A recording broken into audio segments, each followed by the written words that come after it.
UP में हुए राज्यसभा वोटों के लिए अब कुछ ही देर में नतीजा आने वाले हैं। 8 उम्मीदवार ऐसे जिनकी जीत तय मानी जा रही बीजेपी की। और बड़ी खबर यह भी है कि बीजेपी दफ्तर में अब जश्न की तैयारियां शुरू हो गई हैं। सपा के तीसरे उम्मीदवार की हार तय मानी जा रही है। सूत्र बता रहे हैं 30 मिनट के बाद वोटों की गिनती शुरू हो जाएगी और इसके बाद राज्यसभा में हुए चुनावों को लेकर जो तस्वीर है वो बिल्कुल क्लियर हो जाएगी।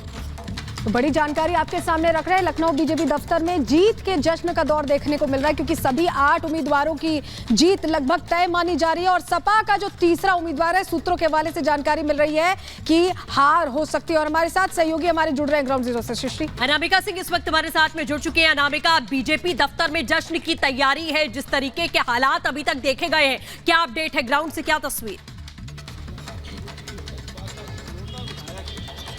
देखिए, बीजेपी फिलहाल आश्वस्त दिखाई दे रही है अपने 8 प्रत्याशियों की जीत को लेकर के, क्योंकि जिस तरीके से जो कैलकुलेशन सेट किया गया था बीजेपी की ओर से, विधायकों को अलॉट कर दिया गया था प्रत्याशियों को तमाम, और उसी कैलकुलेशन के हिसाब से बीजेपी ये मान के दरअसल चल रही है, आश्वस्त है, इस बात को लेकर उत्साहित है कि फिलहाल बीजेपी जीत की गारंटी मानकर चल रही फिलहाल आज के चुनाव को लेकर के। वहीं दूसरी ओर अगर बात करें समाजवादी पार्टी की, तो समाजवादी पार्टी के जो 2 प्रत्याशी हैं वो तो यहाँ पे आराम से जीत रहे, लेकिन जो तीसरे प्रत्याशी हैं आलोक रंजन, उनको लेकर के यहाँ पे स्थिति अभी फिलहाल जो बताई जा रही है वो ये है कि जो 7 वोट छिटक गए समाजवादी पार्टी से बीजेपी में चले गए। इसके अलावा 2 विधायक जो कि गैर मौजूद रहे जेल में होने की वजह से, इसके अलावा 1 विधायक और जो आज वोट डालने ही नहीं आए।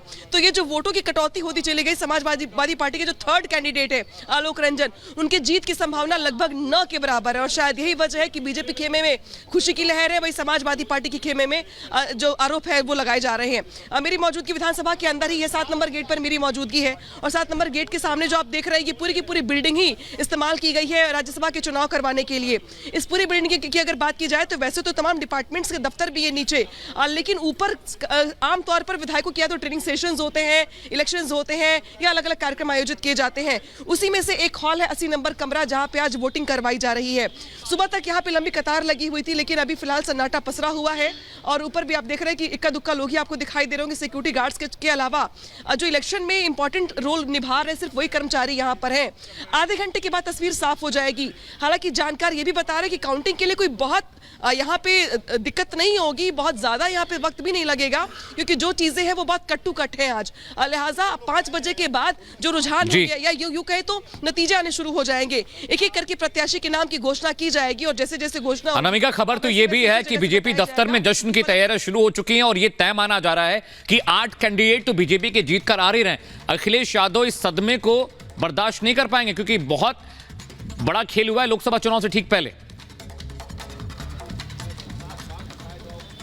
देखिए, बहुत बड़ा खेल लोकसभा चुनाव से पहले हुआ है, और कहीं ना कहीं अखिलेश यादव को जो तैयारी करनी चाहिए थी इस पूरे चुनाव को लेकर के, वो अखिलेश यादव यहाँ पे शायद करते नजर नहीं आए, क्योंकि अखिलेश यादव का पूरा फोकस पीडीए, राहुल गांधी के साथ सीट शेयर करना, मंच शेयर करना, सीटों को लेकर फॉर्मूला सेट करना, यानी कि लोकसभा चुनाव को लेकर था। राज्यसभा चुनाव को लेकर के जो एक स्ट्रैटेजी होती है राज्यसभा चुनाव में, वोटों की गिनती से लेकर के वोटों का जो प्रेफरेंस होती है, जिसको वरीयता कहते हैं, उसमें इसको डिवाइड करना, ये यहाँ पे हमें इसकी कमी दिखाई दी। और शायद यही वजह है कि यहाँ पे समाजवादी पार्टी के जो 3rd कैंडिडेट है आलोक रंजन, वो यहाँ पे हारते हुए दिखाई दे रहे हैं। दूसरी महत्वपूर्ण बात यह कि इस हार का बहुत ज्यादा असर कम से कम वहां तो नहीं पड़ेगा, लेकिन हाँ, जो कार्यकर्ताओं का मोराल होता है यहाँ पर, वहां पे इसका अनामिका, जो आप जिक्र कर रही हैं कि ये इस चुनाव को बहुत गंभीरता से नहीं लिया है अखिलेश यादव ने, और ये समस्या उनके सहयोगियों में भी रही है। कांग्रेस हो और पार्टी हो, जो इंडी गठबंधन है पूरा, किसी भी चुनाव को, एक चुनाव को टारगेट मानता है, दूसरे को हल्के में लेता है, लेकिन भारतीय जनता पार्टी हर चुनाव में वैसा ही फोकस रखती है और फायदा भी मिलता है उसका।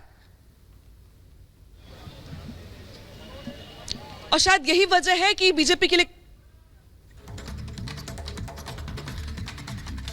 बिल्कुल अनामिका, वापस लौटेंगे तो ये बड़ी खबर आपको लगातार बता रहे हैं कि किस तरीके से अखिलेश यादव जो है वो जाहिर है समय उनके लिए मुश्किलें पैदा हो गई हैं। राज्यसभा की वोटिंग का परिणाम अब से कुछ देर में सामने आएगा। राज्यसभा की वोटिंग विधानसभा में लगातार जारी है। समाजवादी पार्टी के कई विधायकों ने क्रॉस वोटिंग भी की है, और देखिए बीजेपी में अभी से जमावड़ा नेताओं का लगना शुरू हो गया है। ये भारतीय जनता पार्टी का लखनऊ का कार्यालय है, जो कि विधानसभा के ठीक सामने नेताओं के पहुँचने का सिलसिला शुरू हो गया है। जिस तरीके से उम्मीदवार उतारे गए थे, एक्स्ट्रा उम्मीदवार बीजेपी ने उतारा और सपा को तोड़ने में सफल रही। उसका जो जीत का जश्न है वो मनाने के लिए भाजपा के तमाम कार्यकर्ता पहुँचते दिखाई दे रहे हैं भाजपा कार्यालय में। और इस बीच बड़ी खबर आपको बता दें, टुकड़े टुकड़े गैंग पर प्रधानमंत्री नरेंद्र मोदी की तरफ से बड़ा हमला बोला गया है। कुछ लोग देश के टुकड़े करने की साजिश रच रहे हैं, ये बड़ी बात कही गई है प्रधानमंत्री की तरफ से। इस वक्त की बड़ी और अहम खबर आपको बता रहे हैं, टुकड़े टुकड़े गैंग पर प्रधानमंत्री ने बड़ी चोट करते हुए कहा है दिल्ली के एसी कमरों में बैठकर साजिश रची जा रही थी। ये बड़ी बात प्रधानमंत्री की तरफ से कही गई है। जी हां, उन्होंने कहा कि कुछ लोग देश के टुकड़े करना चाहते हैं। तमिलनाडु में विकास की नई राजनीति आ रही है, ये बात भी पीएम ने कही।